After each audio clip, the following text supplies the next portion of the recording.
Hello students, আশা করি আশা করি তোমরা ভালো আছো। কি তাই তো? পরীক্ষা কেমন হলো তোমাদের? ভালো আছে? ওই তো মুখের হাসি তো তাই বলছে। খুব ভালো পরীক্ষা আছে তাই তো? কি সব কমের মধ্যে ছিল? আচ্ছা, সবথেকে ভালো কোনটা হয়েছে বলে মনে হচ্ছে?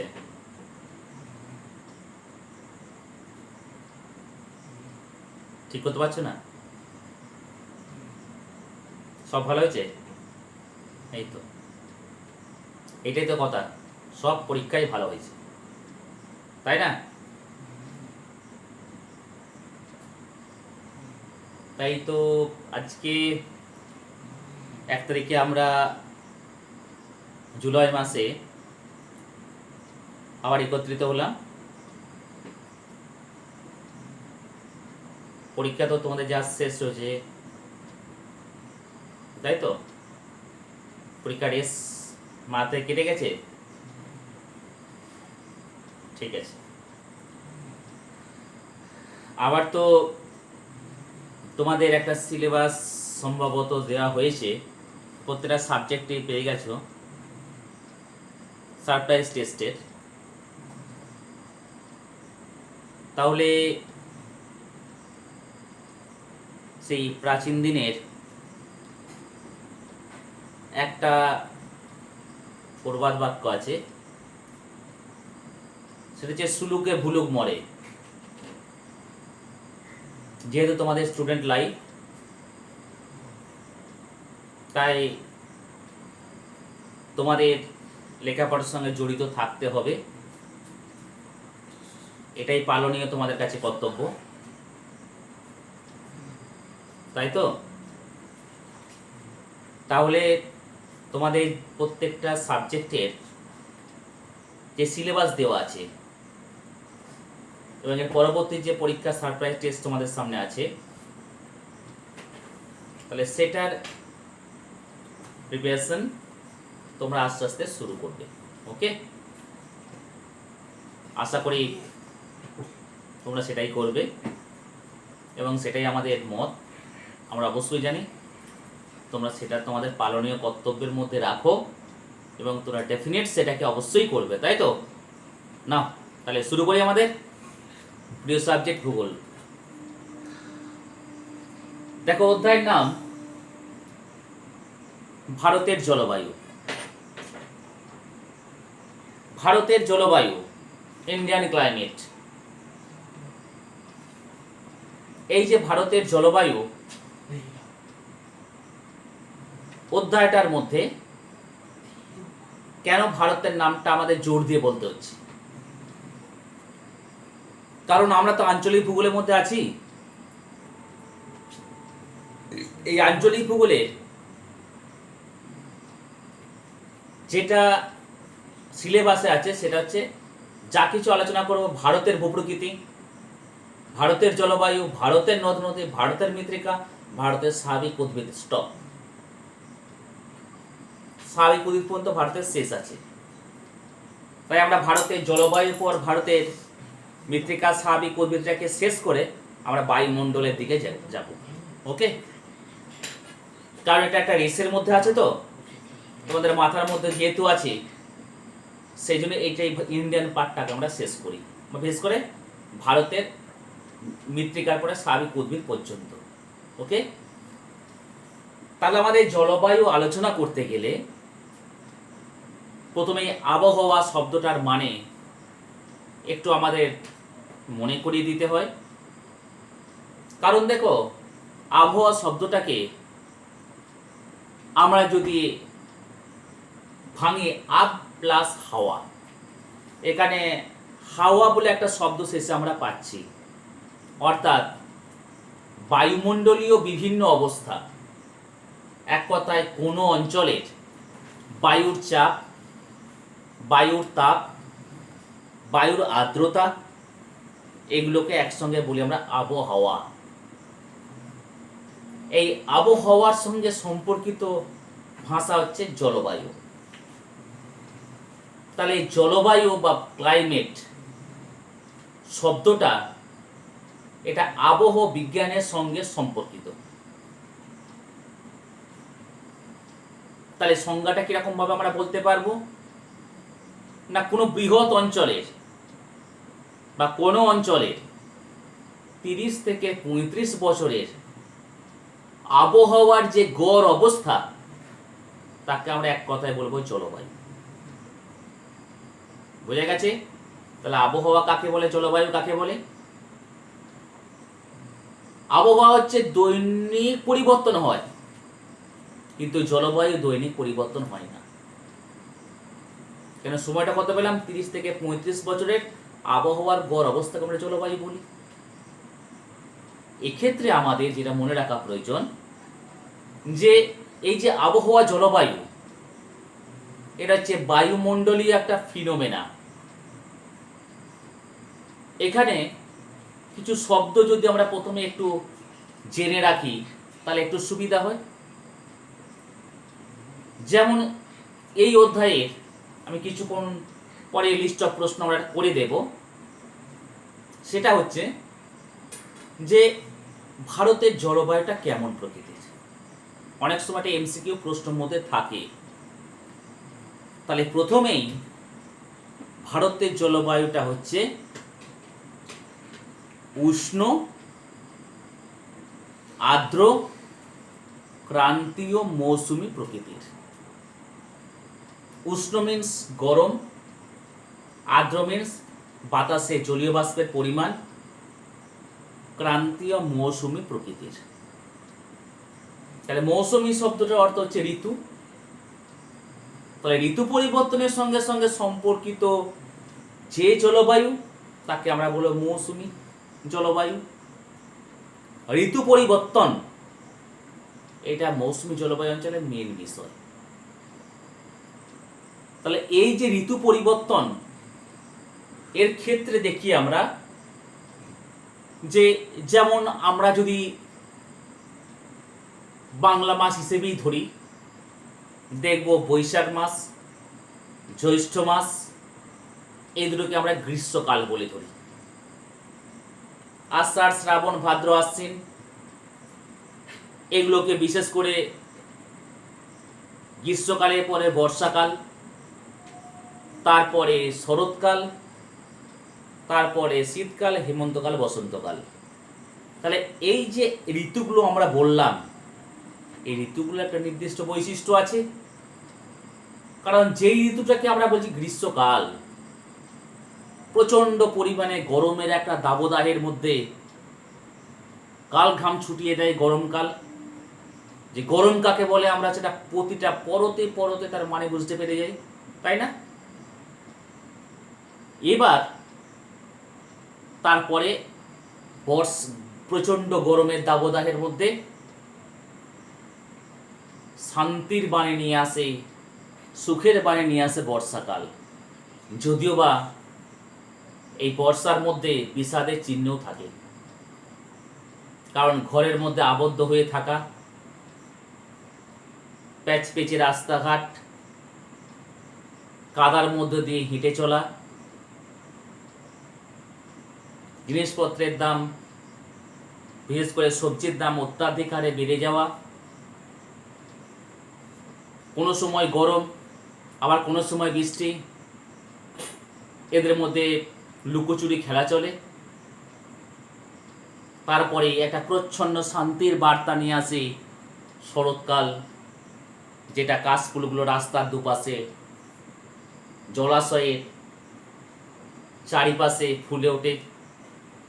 আকাশের দিকে তাকালে আমরা দেখতে পাই নীল আকাশ, এর মধ্যে পেঁজা তুলোর অবস্থান, মন অপূর্ব আনন্দে ভরে ওঠে। তারপরেই আবার আমাদের আসে শীতকাল, সকলের প্রিয় ঋতুর মধ্যে অন্যতম।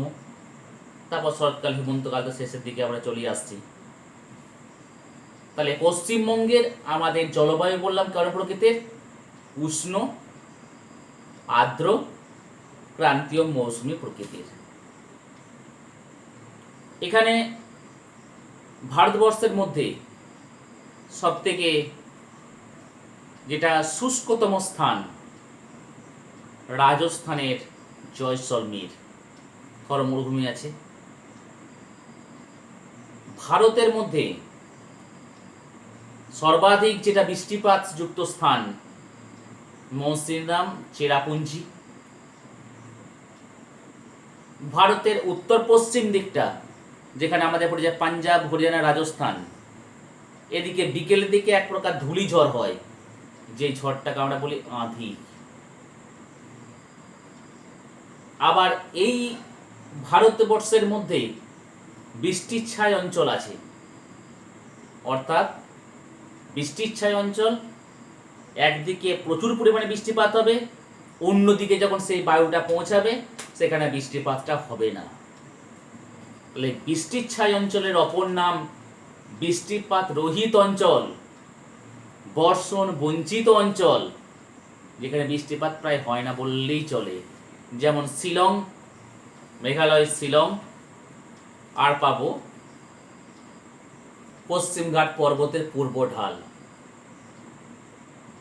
এছাড়া ভারতবর্ষে একরকম প্রচণ্ড উত্তপ্ত গরম বায়ু প্রবাহিত হয়, যার নাম হচ্ছে লু, বিশেষ করে বৈশাখ জ্যৈষ্ঠ মাসে গ্রীষ্মকালে দুপুরের দিকে প্রবাহিত হয়।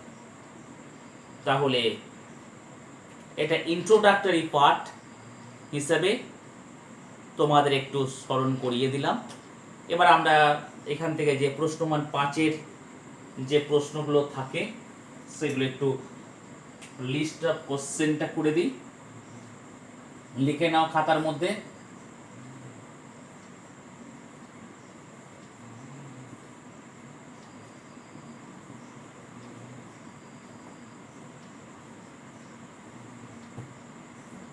লিস্ট অফ কোশ্চেন্স,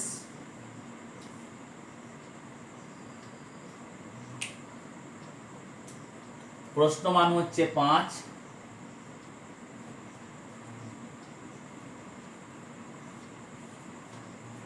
প্রথম প্রশ্নটা লেখো, ভারতের জলবায়ুর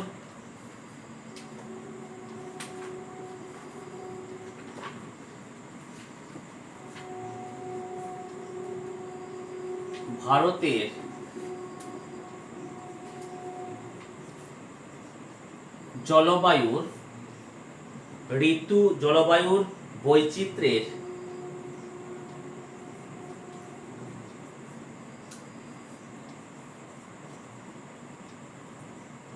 পরিচয় দাও।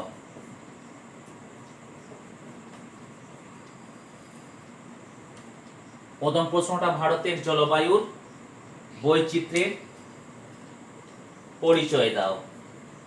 নাম্বার 2,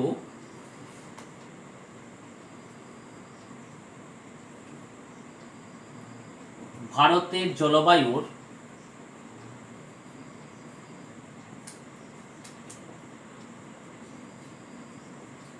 নিয়ন্ত্রণকারী বা নিয়ন্ত্রণকারী অনেক বলে থাকতে পারে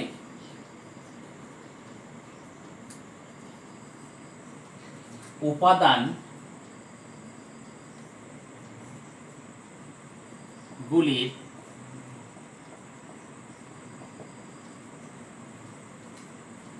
বিবরণ দাও।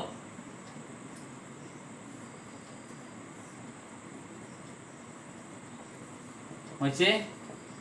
তাহলে দ্বিতীয় প্রশ্নটা হচ্ছে ভারতের জলবায়ুর নিয়ন্ত্রণকারী বা নিয়ন্ত্রককারী উপাদানগুলির বিবরণ দাও। নাম্বার 3 প্রশ্নটা লেখো, ভারতের ঋতু বৈচিত্র্য।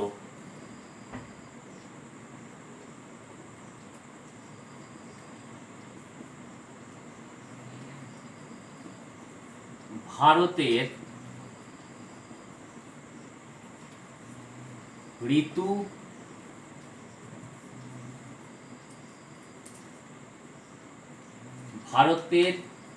ঋতু বৈচিত্র্যের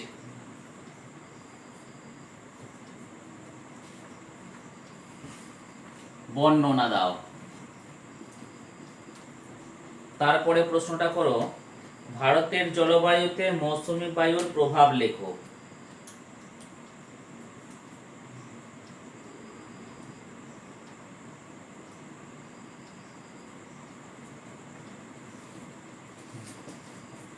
জলবায়ুতে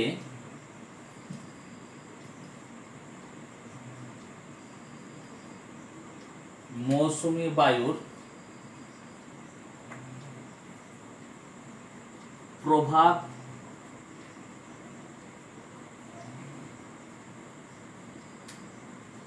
লেখো। তারপরে প্রশ্নটা করো, ভারতের জলবায়ুর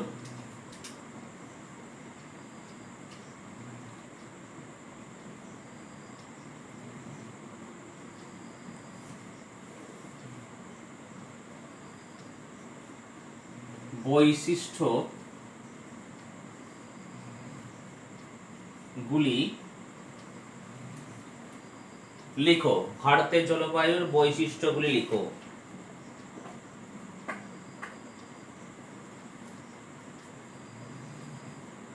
তারপরটা করো আমাদের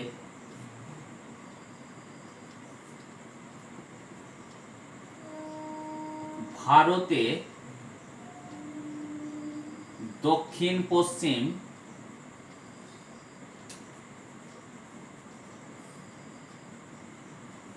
মৌসুমী বায়ুর প্রভাব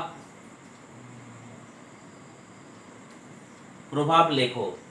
ভারতের দক্ষিণ পশ্চিম মৌসুমী বায়ুর প্রভাব লেখো। আর একটা প্রশ্ন এখানে করতে পারো, সেটা হচ্ছে ভারতের, লাস্ট প্রশ্নটা করো, ভারতের জনজীবনে দক্ষিণ পশ্চিম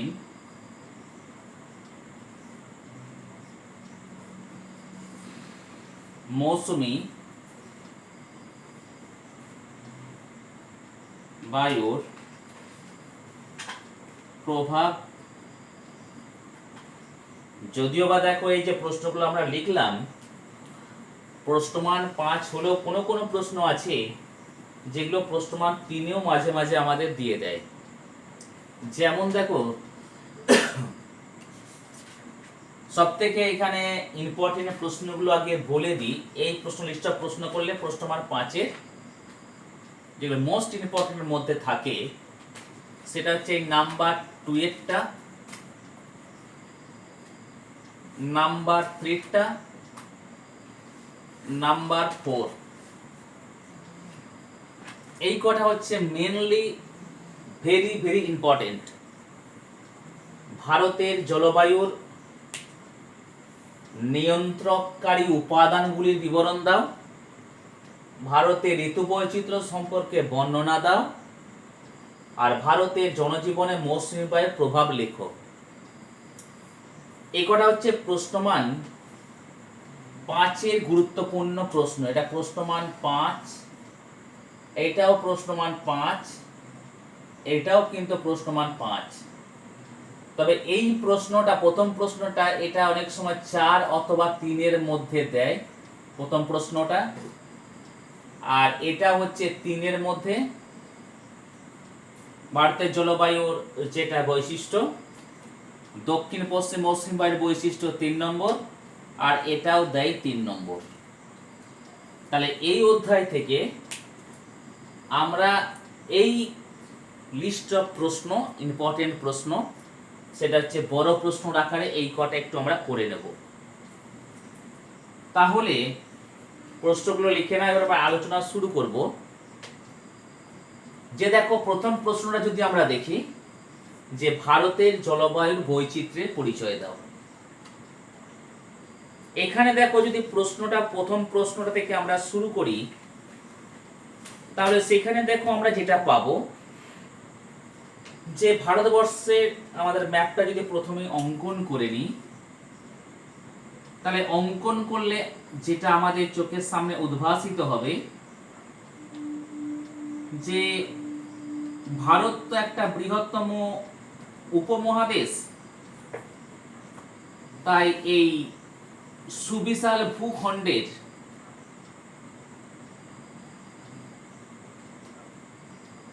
যে আয়তন, তার মধ্যে জলবায়ুর যে বিভিন্নতা বা বৈচিত্র্যতা,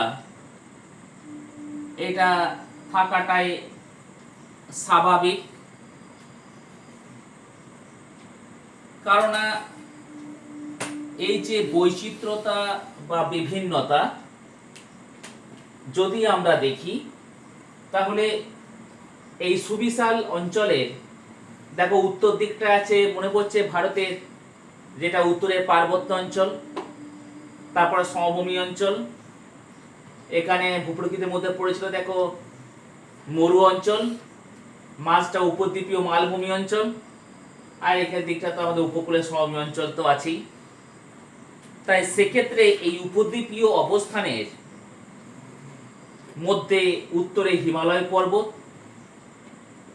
পূর্ব দিকে এখানে পাচ্ছি পাটকই নাগা লুসাই পর্বত, গারো খাসি জন্তিয়া পাহাড়, রাজমহল পাহাড়, এইটা পূর্বঘাট পর্বতমালা, আর এইদিকে আছে পশ্চিমঘাট পর্বতমালা, আর এখানটা আছে আরাবল্লী পর্বত। তাহলে যদি আমরা দেখি, তাহলে চারিদিকে পর্বতের বিস্তারটা আমরা বেশি পাচ্ছি, যার জন্য এখানকার প্রধান জলবায়ুর বৈচিত্র্যের পয়েন্টের মধ্যে যেটা আমরা পাবো সেটা হচ্ছে ঋতু বৈচিত্র্য। তাহলে এই ঋতু বৈচিত্র্য ভারতবর্ষের জলবায়ুর একটা গুরুত্বপূর্ণ পার্ট, যেটা হচ্ছে একটার পর একটা ঋতু ক্রমাগত পরিবর্তন হয়ে যায়। কারণ ঋতুর সংজ্ঞাটা আমরা কি জানি না, সারা বছরকে উষ্ণতা বা তাপমাত্রার পরিপ্রেক্ষিতে কতগুলো খণ্ড খণ্ড ভাগে ভাগ করা হয়, এক একটা অংশকে আমরা বলি ঋতু। আর এই ঋতুগুলো যখন একটার পর একটা পরিবর্তন হয়ে যায়, তখন তাকে আমরা বলি ঋতু পরিবর্তন।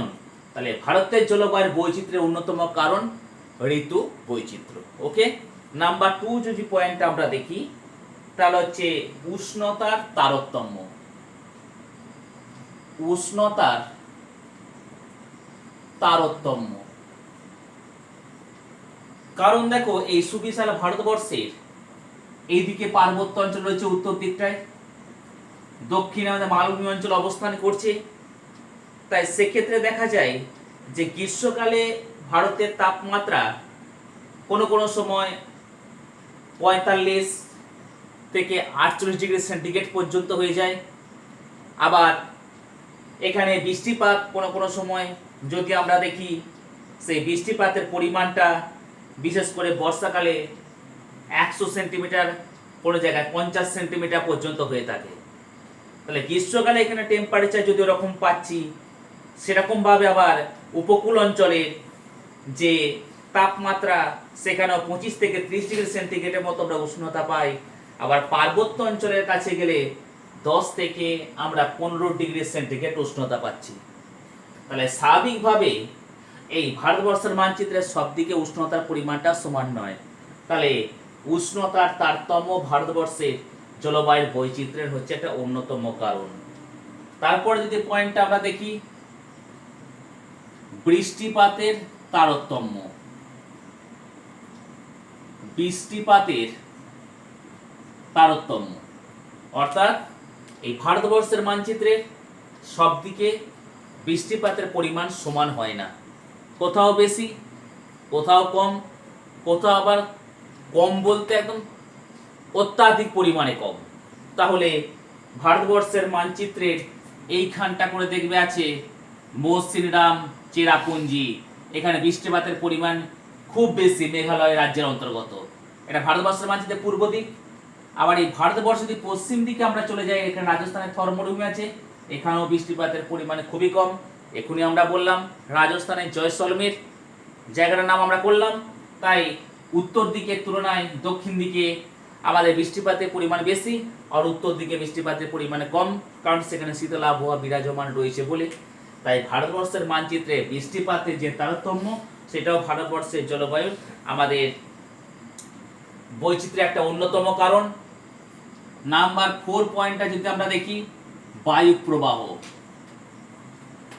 বায়ু প্রবাহ, কারণ এই ভারতবর্ষের মানচিত্রের বায়ু প্রবাহের মধ্যে লু, আঁধি, পশ্চিমী ঝঞ্ঝা, মৌসুমী বায়ু তো আমাদের রয়েছে, সমুদ্র বায়ু, স্থলবায়ু, এবং কোনো কোনো সময়ে যে ঘূর্ণিঝড়ের প্রাদুর্ভাবও আমরা দেখতে পাই।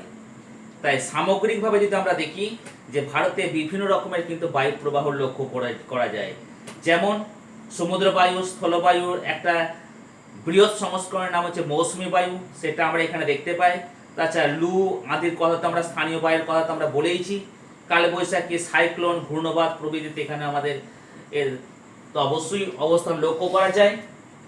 আর যদি লাস্ট পয়েন্টটা দেখি, সেটা হচ্ছে আর্দ্রতা। তাহলে আর্দ্রতা শব্দটার মানে কি পাবো আমরা? বায়ুর মধ্যে জলীয় বাষ্পের পরিমাণ। তাহলে বাতাসে জলীয় বাষ্পের যে পরিমাণ, তাকে এক কথায় বলা হয়ে থাকে আমাদের আর্দ্রতা।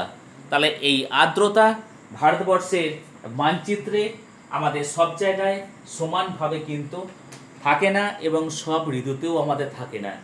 যেমন দেখো শীতকাল, যেমন দেখো আমাদের গ্রীষ্মকালে, এই দুটো ঋতুতেই জামা কাপড় কিন্তু খুব তাড়াতাড়ি শুকিয়ে যায়। কারণ আমরা প্রত্যেকেই জানি যে বাতাসে জলীয় বাষ্পের যথেষ্ট পরিমাণ অভাব লক্ষ্য করা যায়। আবহাওয়া উষ্ণ থাকছে বৃষ্টিপাত অভাবের জন্য, কিন্তু বর্ষাকাল দেখে বাতাসের মধ্যে প্রচুর পরিমাণে জলীয় বাষ্প থাকে। সেই জলীয় বাষ্প থাকার জন্য কি হয় না, সেখানে দেখা যায় জলীয় বাষ্পের প্রাধান্যের জন্য জামা কাপড় শুকুতে খুব দেরি হয়। তাই বর্ষাকালে জলীয় বাষ্পের আধিক্য লক্ষ্য করা যায়।